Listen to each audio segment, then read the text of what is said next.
संतरे बेचने वाली बूढ़ी अम्मा की कहानी, जिसके पास एक नौजवान लड़का हमेशा आता, हमेशा संतरे खरीदता और खरीदे हुए संतरों में से किसी एक को, उसकी एक फाक को चखते हुए कहता, अम्मा देखो ना, ये तो कम मीठा है। और अम्मा हमेशा दूसरी फाक को चखते हुए कहती, नहीं बेटा, ये तो बराबर मीठा है। फिर भी यह लड़का बड़ी बेरुखी के साथ उसे खुले हुए संतरे को वहीं ठेले पर छोड़कर चलता बनता। अब इस नौजवान के साथ उसकी पत्नी भी हमेशा हुआ करती। एक दिन पत्नी ने पूछा, ये जो तुम हर बार अम्मा के ठेले पर पहुंचकर नौटंकी शुरू कर देते हो, ये संतरा तो कम मीठा है, ये संतरा तो कम मीठा है।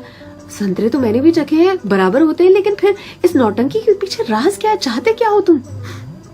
इस पर लड़के ने अपनी पत्नी को एक मीठी सी मुस्कान दी और कहा, मुझे भी पता है कि सारे के सारे संतरे बहुत ही मीठे होते हैं, लेकिन तुमने कभी अम्मा को देखा है?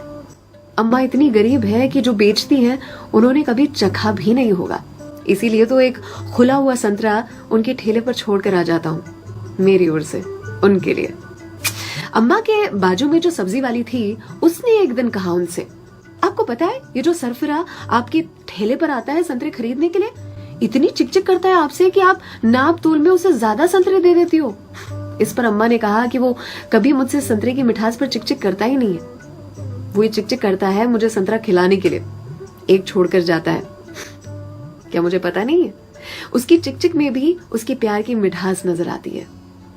वो कहते हैं ना कि मेरे हिस्से से ज्यादा तूने मेरी थाली में परोसा है, कितनी भी मुश्किलें दे ऊपर वाले, मुझे तुझ पे भरोसा है। छीन कर खाने वाले का कभी पेट नहीं भरता और बांट कर खाने वाला कभी भूखा नहीं मरता। अगर कोई ऐसा दिखे उसकी मदद जरूर से करे, इसी को तो कहते हैं जियो दिल से। सलाम, दुआ, वड़कम, प्रणाम।